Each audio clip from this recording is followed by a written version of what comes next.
और अब बात राजनीति की। आज प्रधानमंत्री नरेंद्र मोदी फिर से उत्तर प्रदेश में थे। अरविंद केजरीवाल भी लखनऊ में थे और अखिलेश यादव ने भी ताबड़तोड़ रैलियां की। अखिलेश यादव ने भगवान परशुराम के बहाने ब्राह्मण वोट बैंक को साधने की कोशिश की, तो प्रधानमंत्री नरेंद्र मोदी ने पश्चिमी यूपी के शहर मेरठ में खेल विश्वविद्यालय की नींव डालकर जाटलैंड में सियासी खेल कर दिया। अब सवाल यह है कि इस खेल का यूपी चुनाव में क्या असर होगा। सियासी इम्तिहान में कौन पास और कौन फेल होगा।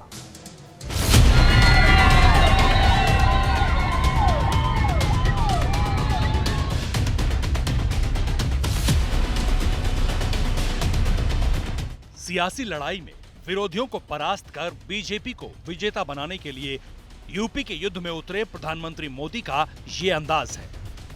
मुख्यमंत्री योगी आदित्यनाथ की सत्ता वापसी के लिए मेहनत कर रहे 71 बरस के नरेंद्र मोदी जैसे ही मेरठ में खेल विश्वविद्यालय की सौगात देने पहुंचे, उनकी नजर चेस्ट प्रेस एक्सरसाइज मशीन पर पड़ी तो वो खुद को रोक नहीं सके। मोदी ने एक्सरसाइज की, फिर मेजर ध्यानचंद के नाम पर बनने वाली खेल यूनिवर्सिटी का शिलान्यास किया और फिर जब बोलने के लिए खड़े हुए तो खेल का जिक्र कर कुछ यूं सियासी दांव खेल गए। यूपी में जब पहलों की सरकारें थी तब यूपी में अपराधी अपना खेल खेलते थे, माफिया अपना खेल खेलते थे। पहले यहां अवैध कब्जे के टूर्नामेंट होते थे। अब योगी जी की सरकार ऐसे अपराधियों के साथ जेल जेल खेल रही है। पश्चिमी उत्तर प्रदेश को साधने के लिए प्रधानमंत्री मोदी सुबह सुबह सड़क के जरिए मेरठ पहुंचे थे। पहले औघड़नाथ मंदिर और काली पलटन मंदिर में पूजा अर्चना की, आशीर्वाद लिया, फिर क्रांति के शहीदी स्मारक पहुंचे, म्यूजियम का दौरा किया और फिर दोपहर में खेल विश्वविद्यालय की नींव रखी। इस स्पोर्ट्स यूनिवर्सिटी की लागत करीब 700 करोड़ रुपए है। 91 एकड़ में फैली इस यूनिवर्सिटी में डिप्लोमा, ग्रेजुएशन के अलावा कई खेलों की सुविधाएं भी मौजूद हैं। इस यूनिवर्सिटी में 1080 खिलाड़ी एक साथ तैयारी कर सकेंगे। इतना ही नहीं, कबड्डी, कुश्ती, खो खो जैसे स्पोर्ट्स इवेंट के लिए 5000 से अधिक लोगों के बैठने की सुविधाएं होंगी। मेरठ को सौगात देकर प्रधानमंत्री मोदी ने खेलों का जिक्र कर मुलायम सिंह यादव पर कुछ यूं संकेतों में प्रहार किया।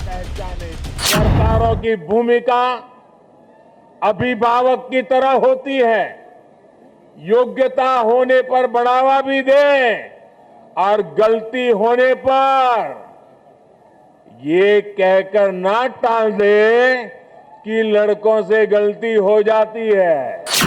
प्रधानमंत्री मोदी उसी मेरठ में खड़े थे जहां 3 हफ्ते पहले यानी 8 दिसंबर को अखिलेश यादव और जयंत चौधरी ने योगी आदित्यनाथ को सत्ता से बाहर रखने के लिए हाथ मिलाया था। क्योंकि पश्चिमी उत्तर प्रदेश में 136 सीटें हैं, जिसमें से 109 सीटें बीजेपी ने जीती थी, जबकि 20 सीटें समाजवादी पार्टी के खाते में आई थी। कांग्रेस 2 सीट और बीएसपी 3 सीट जीतने में कामयाब रही थी, जबकि आरएलडी को 1 सीट मिली थी।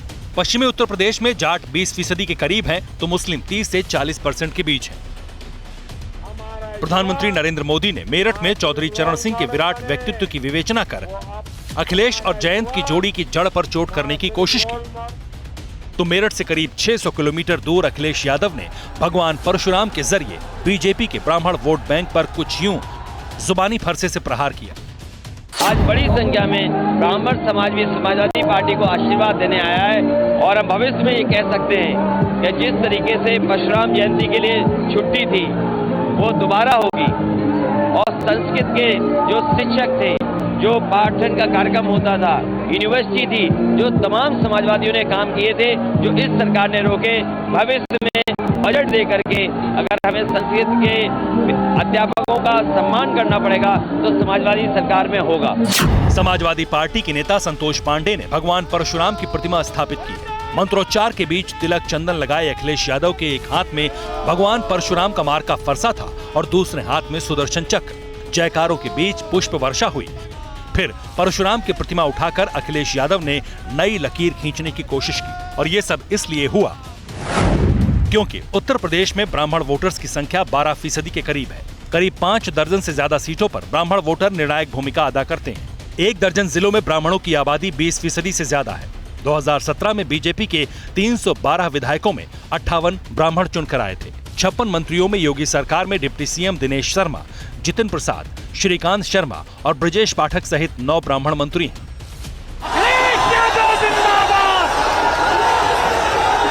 मुख्यमंत्री योगी आदित्यनाथ से ब्राह्मणों की नाराजगी की चर्चा के बीच अखिलेश यादव बीजेपी के वोट बैंक में सेंध लगाने की तैयारी में। हालांकि उन्होंने मुफ्त बिजली का दांव भी चल दिया है। ये सब बिजली अगर तैयार कर देती है सरकार तो शायद आज उत्तर प्रदेश की सस्ती बिजली होती और भविष्य में ये कारखाने जब बनकर के तैयार हो जाएंगे तो 300 यूनिट हमें सबकी माफ करनी है, वहीं सिंचाई भी माफ होगी। अखिलेश यादव पर जिस दिल्ली के मुख्यमंत्री से मुफ्त बिजली वाला आइडिया लेने का आरोप लग रहा है, वो अरविंद केजरीवाल भी यूपी के रण में उतर चुके हैं। लखनऊ में खड़े होकर केजरीवाल ने कुछ यूं शमशान और संस्थान का जिक्र कर योगी सरकार पर हमला बोला। दोस्तों, पुरानी सरकारों ने उत्तर प्रदेश में कब्रिस्तान बनवाए। योगी जी ने पिछले 5 साल में केवल और केवल शमशान घाट बनवाए। आज मैं आपके बीच में आया हूं, एक मौका दे दो, आपके बच्चों के लिए स्कूल बनवाऊंगा और आपके परिवार के लिए अस्पताल बनवाऊंगा। आम आदमी पार्टी पहली दफा यूपी के विधानसभा चुनाव में अपनी ताकत आजमाने उतरी है। हालांकि यूपी में पहले से बीजेपी और समाजवादी पार्टी के अलावा बीएसपी और कांग्रेस सरीखी पार्टियां जोर आजमाइश कर रही हैं। 22 की बाजी कौन जीतेगा ये चुनाव में पता चलेगा, लेकिन पूस की सर्दी में सियासी गर्मी बहुत तीखी हो चुकी है। Bureau report, TV9 Bharatvarsh. परवाह देश की, सोमवार से शुक्रवार रात 10 बजे TV9 भारतवर्ष पर।